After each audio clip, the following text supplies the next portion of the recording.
तो मैं आप सभी के सामने इंट्रोड्यूस करना चाहूँगा एक बहुत ही बेहतरीन पर्सनालिटी को। हमारा सौभाग्य है कि she has been one of my students also, और ज़्यादा पुरानी स्टूडेंट नहीं है वो, हमारे साथ पिछले साल नवंबर में ही जुड़ी। नवंबर में उन्होंने हमारा 21 डेज़ का एक पर्सनल ग्रोथ चैलेंज था, वो 21 डेज़ का चैलेंज एक्सेप्ट किया, उसे किया। उसके बाद उन्होंने हमारा जीत का जुनून प्रोग्राम अटेंड किया and magic of thinking rich के भी कुछ सेशंस उन्होंने देखे। एंड जब मैं उनसे मिला I was very inspired.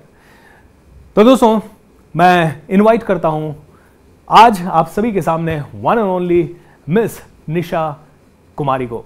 Nisha ji Everester हैं। सो आइए बहुत जोर से स्वागत करते हैं निशा जी का। एक बार नीचे लिख दीजिए एवरेस्टर Nisha, welcome to the magic of thinking rich. Come Nisha, give a big round of applause. Can we have a celebration everyone? Can we have some celebration? Welcome Nisha. How are you doing? I'm doing great, sir. निशा की आवाज आ रही है आप सभी को? All right, fantastic. दोस्तों मैं निशा को यहां पे क्यों बुला के लाया हूं? क्योंकि नंबर 1 निशा ने एवरेस्ट की चढ़ाई की है, नंबर 1, और अब बहुत चैलेंजिंग है।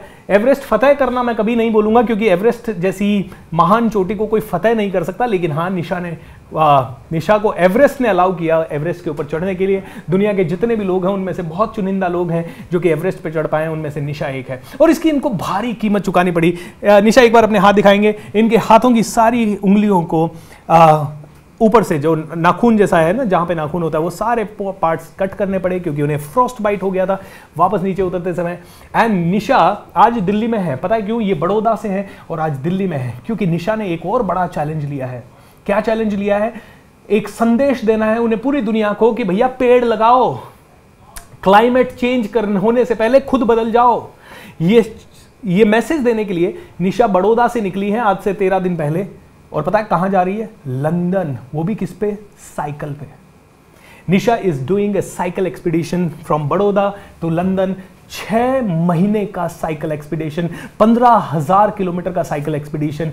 दी only girl Nisha is doing that. दोस्तों एक बार can we have the music team? Nisha के लिए सेलिब्रेशन तो बनता है। दोस्तों आप में से कई लोगों को नहीं पता एवरेस्ट जाने के लिए क्या क्या करना पड़ सकता है, और वहां जाते समय जान भी जा सकती है। निशा, वहां जाते समय आपने कई सारी डेड बॉडीज को भी क्रॉस किया, कैसा लगा उस समय?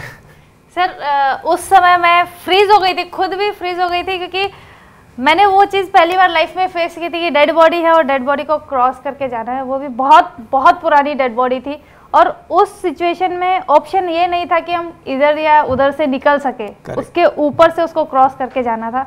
तो हमारे सिद्धांतों में ऐसा कहीं लिखा नहीं है कि, मतलब कभी हमने ऐसा सुना भी नहीं है और ऐसा किया भी नहीं था। तो मेरा खुद दिल बैठ गया था कि एक मोमेंट के लिए क्या करना चाहिए। क्या बात है। दोस्तों अभी थोड़ी देर पहले मैंने कहा कि आप अपनी फ्रीक्वेंसी को बुला लेते हो या बढ़ा लेते हो तो धीरे धीरे आपको सब कुछ मिलने लग जाता है। दोस्तों ये मैजिक ऑफ थिंकिंग रिच का प्लेटफॉर्म हर किसी को नहीं मिलता। अगर आज निशा को ये मिला है तो निशा ने अपनी काबिलियत से उसे अट्रैक्ट किया है। और आपको बताना चाहूंगा, निशा जब एवरेस्ट जाने वाली थी उसके पहले उनकी एंगेजमेंट हो गई थी। ये निशा सबको बताती नहीं है, मुझे भी थोड़ी देर पहले ही पता चला था। उनकी एंगेजमेंट हो गई थी और उनकी एंगेजमेंट टूट गई थी। टूट क्यों गई थी बताता हूं। वो एवरेस्ट जाने से पहले हो गई थी और उनके कोच अड़ गए, भैया तू शादी नहीं करेगी जब तक तू एवरेस्ट जाके नहीं आएगी। तो निशा ने प्रण ले लिया, निशा एवरेस्ट चली गई। एवरेस्ट गई तो आते समय, नीचे उतरते समय उन्हें एक जगह पे खड़ा रहना पड़ा क्योंकि काफी सारे एवरेस्टर ऊपर जा रहे थे। पहले ऊपर जाने वाले को प्राथमिकता दी जाती है। निशा नीचे उतर रही थी, उन्होंने एवरेस्ट पे अपना झंडा गाड़ दिया था, अब नीचे आ रही थी। उन्हें 2.5 घंटे एक ही जगह रहना पड़ा और उसके चक्कर में उनका फ्रॉस्ट बाइट हुआ। उन्हें नीचे आते समय उनकी उंगलियां काटनी पड़ी। 6 महीने तक वो ज़्यादा काम नहीं कर पाई एंड बस नीचे आई।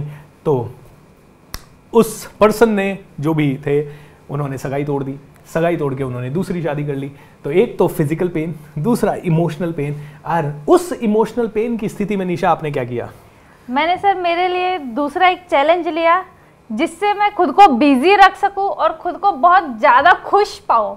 क्योंकि मेरे को कोई भी एक्टिविटी जब मैं अपना ट्रेनिंग करती हूँ तो मुझे बहुत खुशी मिलती है। निशा कैमरे में आप देखेंगे ताकि लोगों से बात हो सके। यस, जब मैं ट्रेनिंग करती हूँ, रनिंग करती हूँ या साइकिलिंग करती हूँ तो मैं बहुत खुश रहती हूँ। अपने मतलब जो भी है, क्या बोलते हैं, अपनी दिनचर्या में बहुत ज़्यादा खुश रहती हूँ और बाकी सब चीज़ों से डाइवर्ट हो जाती हूँ। तो मैंने उसके लिए एक चैलेंज लिया जो अभी सर ने आपको बताया, वडोदरा से लंदन साइकिल पे जाऊँगी और उसके ड्यूरेशन में ट्री प्लांटेशन करना है। चेंज बिफोर क्लाइमेट चेंज मेरा मोटो है, तो वो मैंने लिया और उसके ऊपर वर्कआउट करना शुरू किया। और ये प्रोजेक्ट जो है 6 महीने का प्रोजेक्ट है, तो इसके लिए पेपर वर्क बहुत ज़्यादा करना पड़ा इनिशियली, तो वो सब करना शुरू किया, तो मैं ये सब कुछ भूल गई और मेरी खुशियाँ वापस आने लग गई। How beautiful. एंड इस पूरे प्रोसेस में निशा ने अभी तक ऑलरेडी मैं कहूंगा 13 दिन के अंदर ही करीब 1 करोड़ से ज्यादा लोगों को ऑलरेडी इंस्पायर कर दिया है। इनके इंस्टाग्राम चैनल वगैरह पे अभी तक 1 करोड़ से ज्यादा लोगों ने इन्हें अप्रिशिएट किया। इंडियन आर्मी वगैरह इनको सपोर्ट कर रही है, कई सारे और लोग इनको सपोर्ट कर रहे हैं। This is incredible, this is mind blowing. Nisha, इस पूरे प्रोसेस में जो लंदन तक साइकिलिंग जाने का खर्चा कितना है? 60 to 70 लाख अप्रोक्सीमेट है, जिसमें मैंने बफर नहीं लगाया है। ऑलराइट, दोस्तों 70 लाख रुपए का। और क्या निशा आपके पास बहुत बड़ा बिजनेस है जिससे कि आप 70 लाख रुपए खर्च कर पाएंगे? नहीं सर, मेरे पास कोई बिजनेस नहीं है। जो मेरे पास अभी तक जो अमाउंट आया है वो स्पॉन्सर से आया है, और 35 to 40% का अमाउंट अभी भी बाकी है। माय गुडनेस, निशा निकल चुकी है अपने घर से। उनके पास पैसा नहीं है, उनके पास और ज्यादा चैलेंजेस हैं। आगे 6 महीने की जर्नी है, और इस 6 महीने की जर्नी को वो निकलना शुरू कर चुकी है। जब वो एवरेस्ट गई थी तब निशा के पास क्या बहुत सारा पैसा था? नहीं था सर, बिल्कुल भी नहीं था। सिर्फ 1 लाख रुपीस था, जो मैंने महादेव का नाम लेके बुकिंग में डाल दिया था। How wonderful.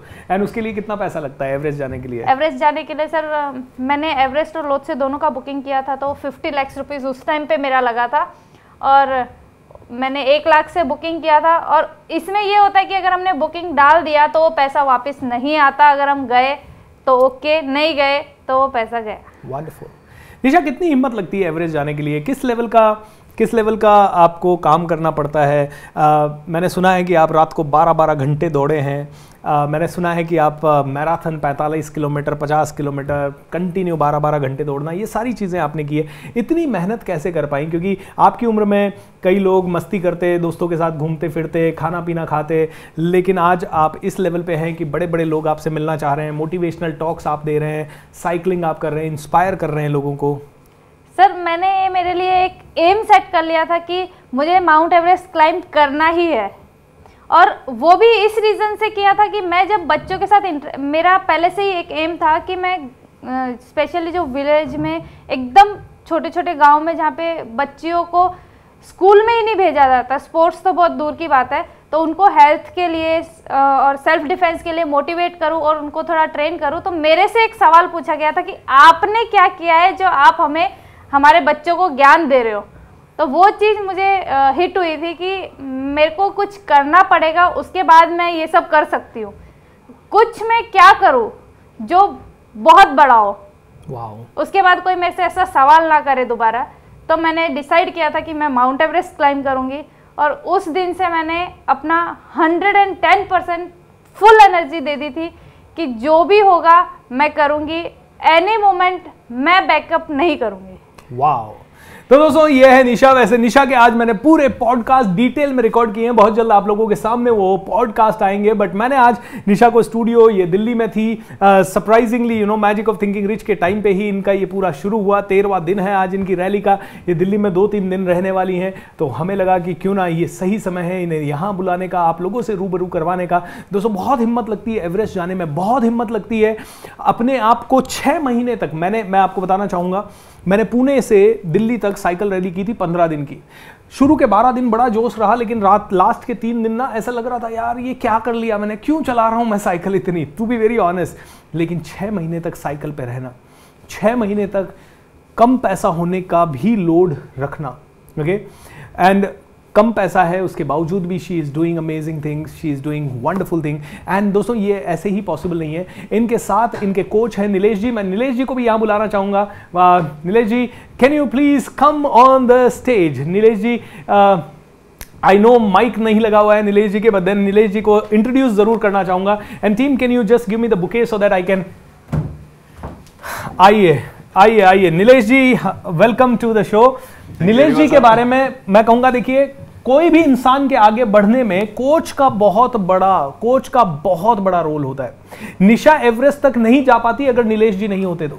निशा चली गई एवरेस्ट पे चली गई, और एवरेस्ट पे जाने के बाद बेस कैंप तक गई, तब तक पैसा अरेंज नहीं हुआ था, और उन्होंने कह दिया अगर पैसा अरेंज नहीं होगा बेस कैंप से आगे नहीं जा सकते। बेस कैंप तक मैं जाके आया हूं। बेस कैंप तक जाने के लिए दोस्तों लाख रुपए 1.5 लाख रुपए लगता है, दैट्स इट। वो वहां तक पहुंच गई, उसके आगे की है पूरी जर्नी, और अभी तक निशा ने सिर्फ 1 लाख रुपए दिया था। नीलेश जी पीछे से भाग दौड़ करके जैसे तैसे निशा के लिए पैसा अरेंज करके उन्होंने एंड टाइम पे पैसा भरा, तब जाके निशा एवरेस्ट जा पाई। आज नीलेश जी निशा के साथ साथ गाड़ी में चल रहे हैं। निशा 20 की स्पीड से 15 की स्पीड से साइकिल चला रही है, वो भी दिन रात चल रहे हैं साथ में। आज भी जब पैसा नहीं है नीलेश जी साथ खड़े हैं। जब निशा को एवरेस्ट जाने के लिए अपना पूरा स्टेमिना बिल्ड करना था, तो उस समय स्टेमिना बिल्ड करने के लिए, दौड़ने के लिए कई बार ग्राउंड नहीं मिलता था। एक मैराथन थी वो कैंसिल हो गई तो सारे ग्राउंड नहीं मिले। इन्होंने रातों रात इधर से उधर से सब तरफ से अपनी जोड़ तोड़ लगा के उन्होंने ग्राउंड अपने लिए किया। निशा अभी मैरिड गर्ल होती और कहीं पे बच्चे पाल रही होती, लेकिन कहीं ना कहीं निशा के पीछे ये कोच ही हैं जो खड़े थे, पूरी शिद्दत से खड़े थे, और उन्होंने कहा नहीं निशा तू शादी नहीं करेगी, तब तक नहीं करेगी जब तक तू एवरेस्ट जाके ना आ जाए। एंड निशा एवरेस्ट जाके आई, और उसके बाद उसकी डेस्टिनी बदल गई। दोस्तों ऐसे कोच को salute. Nilesh ji thank you so much. आपके जितना डेडिकेशन भगवान करे हम सब के अंदर भी आए, ताकि हमारे सभी स्टूडेंट्स निशा की तरह बहुत फ्लरिश कर सके। Congratulations to you Nisha for having such a great coach. दोस्तों गुरु बिना ज्ञान ना होई, कहते हैं गुरुर ब्रह्मा गुरुर विष्णु गुरुर देवो महेश्वरा गुरुर साक्षात पर ब्रह्मा तस्मै श्री गुरुवे नमः। दोस्तों गुरु के बिना गोविंद से नहीं मिल सकते आप, गुरु के बिना इस दुनिया की हाईएस्ट लेवल पे आप नहीं पहुंच सकते। ऐसे गुरुओं के लिए प्रणाम। आइए मैं वेलकम करना चाहूंगा निशा जी और नीलेश जी को। Nisha ji this is for you, Nilesh ji this is for you. How wonderful. दोस्तों सभी लोग एक बार जोर से तालियां बजा दीजिए, नीचे लिख दीजिए congratulations Nisha, we are with you, we are with you.